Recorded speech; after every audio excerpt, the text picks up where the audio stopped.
Kerja memberantas korupsi kerap kali membuat pemburunya merasa sia-sia dan putus asa. Betulkah begitu? The Headlines kali ini mengundang Bambang Wijoyanto, Wakil Ketua Nonaktif dari Komisi Pemberantasan Korupsi. Dan sudah ada pula Don Bosco Selamun, pemimpin redaksi Berita 1 News Channel. Mas Bambang, terima kasih sudah hadir di The Headlines. Suatu kehormatan ya Bang Don ya? Kehormatan. Iya. Karena sempat datang ke sini. Dan ini untuk saya pertemuan kesekian kali kan untuk menunggu. Iya. Bambang Wijoyanto harus mondar-mandir ke markas besar Polri. Wakil Ketua KPK nonaktif ini berurusan dengan polisi lantaran disangka telah mengarahkan saksi memberikan keterangan palsu dalam sidang sengketa hasil Pilkada Kota Waringin Barat di Mahkamah Konstitusi tahun 2010 lalu. Penetapan tersangka kepada BW, begitu panggilan karibnya, 10 hari setelah penetapan tersangka terhadap Komisaris Jenderal Polisi Budi Gunawan oleh KPK menerbitkan tudingan bahwa BW telah dikriminalisasi. Terlebih sejawatnya di KPK, Abraham Samad juga ditetapkan menjadi tersangka kasus pemalsuan dokumen yang berlangsung tahun 2007. 4 tahun sebelum Abraham Samad mengomandani Komisi Anti Rasuah. Lantaran menjadi tersangka, Presiden Joko Widodo lalu menghentikan sementara Abraham Samad dan Bambang Wijoyanto. Dengan Perpu, Presiden menunjuk Taufikur Rahman Ruki, Johan Budi SP, dan Indrianto Seno Aji sebagai pelaksana tugas komisioner KPK hingga Desember nanti.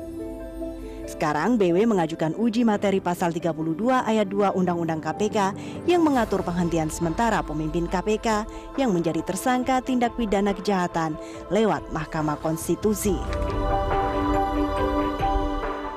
Di tengah kasusnya yang sedang diurus sekarang ini. Itu bagian kesia-siaan apa tadi yang? Iya, itu. Kerja memberantas korupsi kadang-kadang membuat orang yang bekerja untuk memberantas korupsi itu merasa sia-sia dan putus asa. Betulkah pandangan Mas Bambang? Untuk menjawab itu, kita lihat aja sejarah penegakan hukum bangsa ini atau sejarah pergerakan bangsa ini. Kita pernah merasa di titik nol, bahkan mundur. Tapi terus kan kita mampu bangkit lagi gitu loh. Dan Indonesia, pejuang-pejuangnya, orang-orang pergerakannya maupun founding fathers-nya, dan sekarang ini juga banyak orang-orang hebat, itu selalu mempunyai semangat, dan sebenarnya kita mempunyai modal sosial sebagai bangsa yang besar. Coba Anda bayangkan Bang Don Bosco dan Mbak Nunung 30 tahun di bawah kekuasaan otoritarian. Betul. Yayasan LBH Indonesia menjadi salah satu, mungkin satu-satunya yang berhadap-hadapan dengan penguasa pada saat itu. Baru Kita merasa putus asa, dan akhirnya toh ada kesempatan, selalu ada kesempatan. Mungkin Mas Bambang atau Mas BW ingin mengatakan sebetulnya tidak berakhir pada kesia-siaan seperti tidak berakhir pada kesia-siaan, tapi apakah sekarang sedang merasa sedikit putus asa dengan kondisi Justru sekarang? di situ titiknya. Jangan sampai ketika kita di titik nol, terus kita merasa bahwa Tuhan tidak adil. Dan kita harus cemas dan pesimis. Ini jadi khotib. Jangan sampai kita merasa Tuhan tidak adil. Iya. Sebenarnya yang sekarang sedang dilakukan, jangan-jangan ini satu ujian untuk memantaskan kita, meningkat satu tingkatan lagi, supaya kemudian kita bisa menyelesaikan masalah besar yang mungkin akan dihadapi nanti gitu.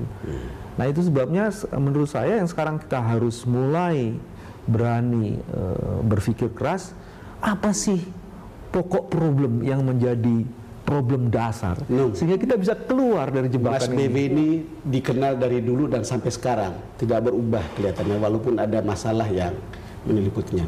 Puluhan tahun sudah berjuang untuk keadilan, mulai dari LBH, bahkan di Papua dulu, itu daerah yang sebetulnya sangat membutuhkan bantuan orang seperti Mas BW. Kalau lihat seperti sekarang kan berarti selalu fight dalam situasi seperti ini. Lalu kemudian Anda tadi bilang, apa yang terakhir Anda bilang tadi, mau lihat akarnya kan? Iya. Iya. Memang akarnya apa? Gini, pada hari ini, saya mau kasih konteks hari ini, terus nanti kita coba cari akar ya. Hari ini yang dihadapi Indonesia itu apa? Sebentar lagi kita akan menghadapi pemilihan kepala daerah serentak di 205 daerah. Hari ini kita akan Ini di akhir tahun ya? Yes, kita akan menghadapi pasar bebas ASEAN. Hari ini akan ada dana yang luar biasa banyaknya untuk membangun sektor maritim. Hari ini akan dana yang luar biasa banyaknya di desa-desa. Itu betul. Untuk BPJS dan lain-lain. Nah, siapkah kita menghadapi Persisnya situasi? Mas, ada 230 triliun untuk di akhir dengan APBNP saja. Ya. Kita belum bicara nanti APBN. Ya. Mas Bambang merasa ada potensi untuk kemudian Enggak, kalau kemudian kita tidak selesai dan menyelesaikan masalah ini yang pesta pora koruptor gitu loh. Nah, maukah kita mencoba melihat akar masalah itu dan cepat untuk masuk kembali dalam tracknya? Ini lawan kita sebenarnya koruptor gitu. Artinya ini kan ada uang, ada kesempatan, ada potensi korupsi bukan?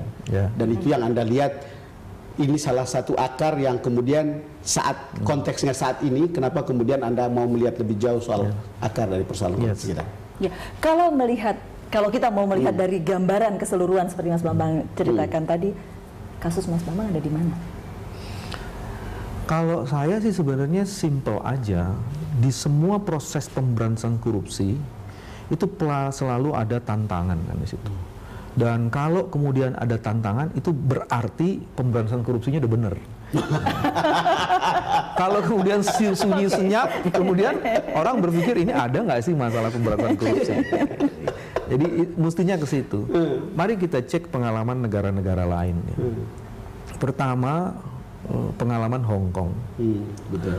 Hong Kong menerapkan Truth and Reconciliations sebagai bagian untuk menyelesaikan masalah antara ICAC Hong Kong dengan lembaga kepolisiannya. Nah, tapi ini kan harus hati-hati. Truth and Reconciliation. Jadi, oke, kita selesaikan dan mulai titik ini sampai ke sana kita nggak akan boleh lagi mentolerir. Ada cut off. Jadi ada cut off gitu. ya. Nah, itu contoh. Tutup buku lama, Ya, buka itu buku contoh, itu contoh di Hong Kong ya. Tapi ada declare juga kan kalau misalnya Nah, ini. kalau di truth-nya di situ, Iya. truth-nya di situ, reconciliation itu setelah truth. Nah, iya. jadi bisakah kebenaran itu dimunculkan, ya kan? Misalnya, oke, ada pengakuan bahwa kami sudah melakukan sesuatu yang bertanggung jawab atas penyalahgunaan kewenangan, dan kemudian ada tim yang menilai, ya kan? Tim yang menilai, let's say sebut saja tim 9. Nah, jadi KPK di situ supporting sistemnya gitu kan, tim 9 plus lah, tambah begitu ya. KPK membantu untuk itu. Nah, dari titik itu kemudian kita cut off. Itu salah satu contoh. Jadi setelah itu kita pergi ke sana, ke depan. Sebelum Anda teruskan, apakah memang itu aspirasi yang Anda miliki saat ini gitu untuk melakukan cut off ya, the Truth and Reconciliation itu? Apakah itu salah satu ya, karena terus terang hari ini sebenarnya kan kita memerlukan banyak solusi alternatif. Setuju. Di tengah centang perentang program yang sebenarnya nggak menyelesaikan masalah, tapi kita banyak program dan seolah-olah kita sedang menyelesaikan masalah. itu yang jadi masalah itu kan. Seolah-olah kita sedang menyelesaikan banyak masalah. Sebagai wartawan saya merasakan gaduhnya, dan saya kira karena media membuat ini lebih gaduh lagi, publik juga merasakan gaduhnya, Mas. Dan seolah-olah kita merasa menyelesaikan masalah. Menarik untuk saya dengar itu. Ada soal yang lain lagi, misalnya gini kan, kegaduhan yang tadi itu kan harusnya diimbangi dengan, misalnya dalam konteks KPK pemberantasan korupsi, apakah pemberantasan korupsi itu kemudian bisa berasa di masyarakat, bukan sekedar kegaduhan pemberitaannya gitu. Betul. Atau apakah kegaduhan pemberitaan itu juga sama besarnya dengan rasa masyarakat bahwa dia memang bisa menyelesaikan atau diuntungkan dengan pemberantasan korupsi. Kok harga beras tambah naik? Nah, misalnya kayak gitu. Kalau lihat kondisi Indonesia sekarang ini, dalam pandangan Mas Bewi, sebenarnya bisa. Tahun ini, apakah masyarakat sudah merasakan? kalau setidak-tidaknya sekarang orang kalau mau korupsi dia mikir. Ya. Ada KPK gitu. Setidak-tidaknya Iya. gitu. Kalau benar pernyataan dari misalnya presiden dan wakil presiden, sekarang para gubernur takut nih mau melakukan pengadaan barang dan jasa. Tapi waktu kami pergi ketemu gubernur, ketemu kepala daerah, dia membutuhkan KPK supaya kemudian program-program mengenai governance prosesnya dia itu bisa on track. Mas Bede, kalau pembicaraan ini tergantung siapa yang dengar. Ya. Kalau ke KPK, kita membutuhkan KPK. Tetapi kalau bukan KPK, kita takut pada KPK. Tapi itu bisa dicek sebenarnya, Bang. Iya. Misalnya begini deh. KPK punya salah satu national interest yang kita akan coba transformasi. Mudah-mudahan pimpinan yang ke depan ini juga yang sekarang ini akan transformasi menjadi regional interest. Di mana regional interest itu yang harus terjadi? Di sekitar urusan basic need. Jadi nanti pemberantasan korupsi harus konsentrasi di sektor pendidikan, kesehatan, pertanian, perikanan, karena itu langsung berhubungan dengan perut, kesehatan, dan kecerdasan orang kan? Di kampungnya Bang Don yang banyak peternak, apakah mereka bisa mengirim hasil ternaknya langsung ke Jakarta? Nggak bisa, karena bukan sekedar ada mafioso peternak di sana, tapi tata niaganya nggak memungkinkan. Nah, kalau itu bisa dibangun, kami itu tahun lalu hampir saja menghubungkan kerjasama antara gubernur Pak Ahok dengan gubernur di sana di NTB. Sekarang NTT sedang jalan sebenarnya. Jadi kita ingin menghubungkan itu. Ada nggak sih BUMD di sini Jakarta yang bisa berhubungan langsung? Terus kita pengen tungguin tuh, bisa nggak tuh sapi dari sana dikirim langsung? Supaya tidak ada uang yang lari akan ada di luar. Kenapa mesti import sapi? Kemudian sapi itu bisa dipenuhi dari Indonesia Timur. Itu salah satu contoh ya yang bisa kita bangun. Kita bicara soal pendidikan dengan pencegahan sesaat lagi. Kami akan kembali untuk Anda.